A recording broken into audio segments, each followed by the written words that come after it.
All right, welcome back to the Elias Macko Show. Now, many Canadian universities are being accused of promoting extremist views by framing groups like Hamas and Hezbollah as victims of racism rather than terrorist organizations. Critics say this is happening through lectures, research papers, and student events that downplay or excuse violence. With rising concerns about radicalization, let's head over now to Joe Adam George.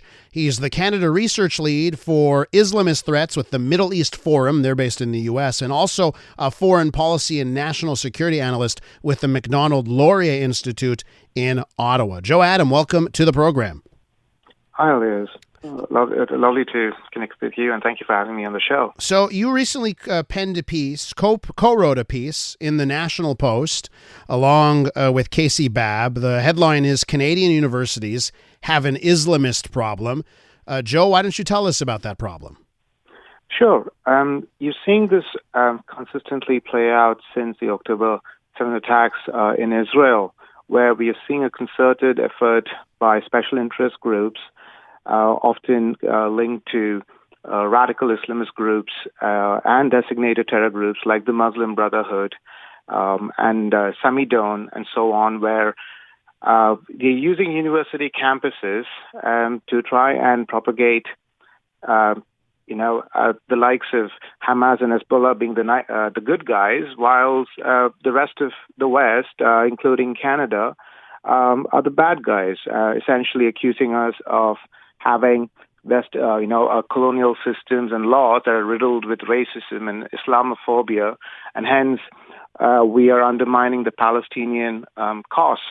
So now this is very dangerous territory where in which universities are giving oxygen to these kind of groups, because you are now undermining the work that's been done by the likes of the RCMP and CSIS in keeping Canadians protected, and by extension also undermining the national security priorities of the Americans as well, especially as you know the Trump administration is expecting much from us on the continental security file. So this is something that universities need to be doing more, need to be keeping a check on. The government also needs to be stepping in. As you know, it is a provincial government mandate, education that is. So I think governments need to be holding university bosses and other leaders accountable. So we've seen this in Quebec. Every time we have a higher education minister, the Quebec government has a higher education minister, every single time she tries to intervene in this type of thing going on campuses, she's accused of trying to infringe on academic freedom. So what about, let's talk about that side of things. Like what is happening at the universities that allows just this viewpoint to propagate so much, and what do you do about it? Well, actually, it's great that you brought up Montreal, because I, in fact, wanted to point out, I don't know if our listeners will recall, late last year, there was a government report about an elementary school in Montreal, wherein they found that there were 11 teachers, of course, they were since suspended, of pushing Islamic propaganda in classrooms. Mm-hmm.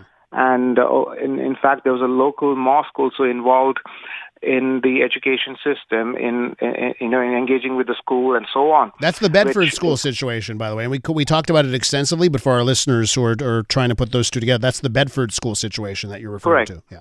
Correct. So you're seeing this not just in universities, but at schools as well, where you're not having if any attempt by the government is being pushed back. But you're seeing that as a reason, or the fact that because of the leftist propaganda that's very prominent in universities, they use, you got these Islamists as well playing the same game, wherein they use the language of academic freedom, human rights, social justice, the same language that the left uses. They cloak that and hide behind that language so that they can push in their propaganda as well.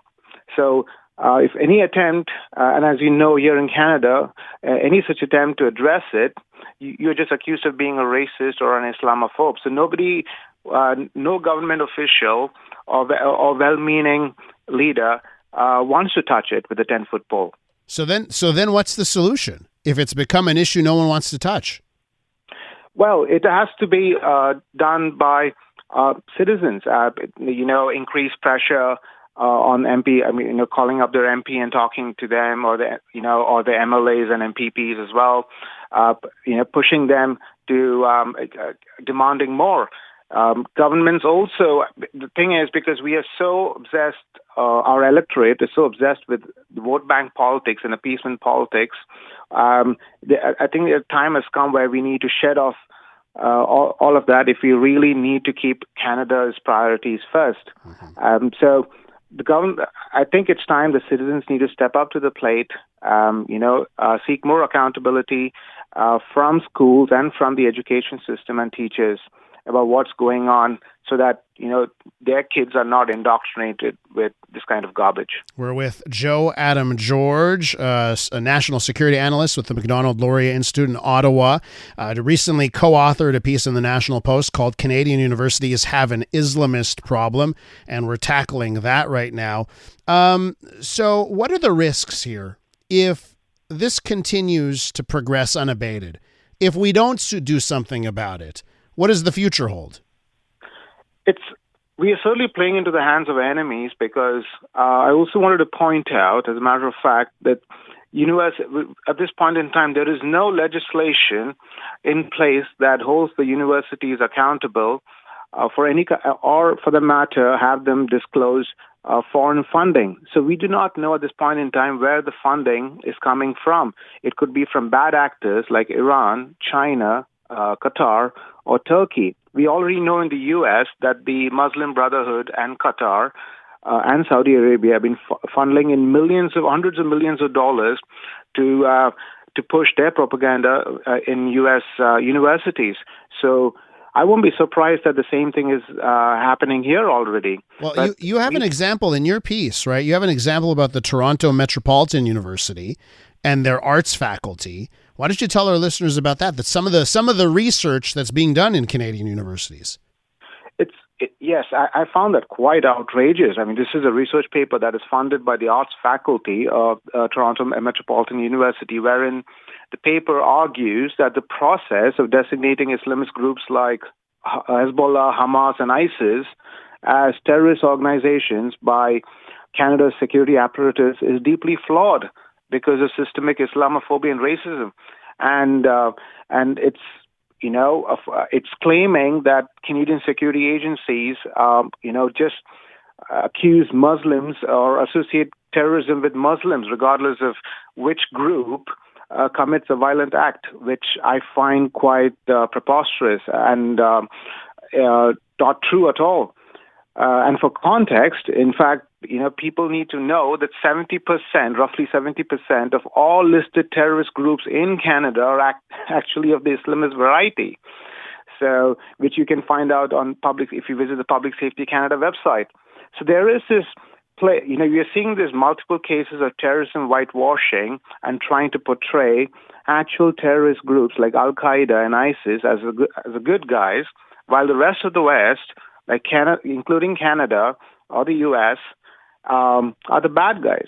So that definitely, in the long term, what you're going to see happen is universities are indoctrinating kids and raising up a next generation of graduates who are going to be heavily indoctrinated with this kind of garbage, where they think that the likes of ISIS and Al Qaeda are justified in carrying out terrorist attacks because they are legitimate, resistance groups, while the West, because it's they have a colonial systems in place, and which is why they're being oppressed, or rather oppressing, people in the Middle East. So hence, we are the bad guys. So we are definitely treading into dangerous territory. Yeah, and Joe, listen, I agree with what you're saying there, and I'm just worried about how governments are going to handle this, because every time they try and handle it, they get accused of things which stop them in their tracks. Joe, we're going to have to leave it there. I want to thank you for coming on.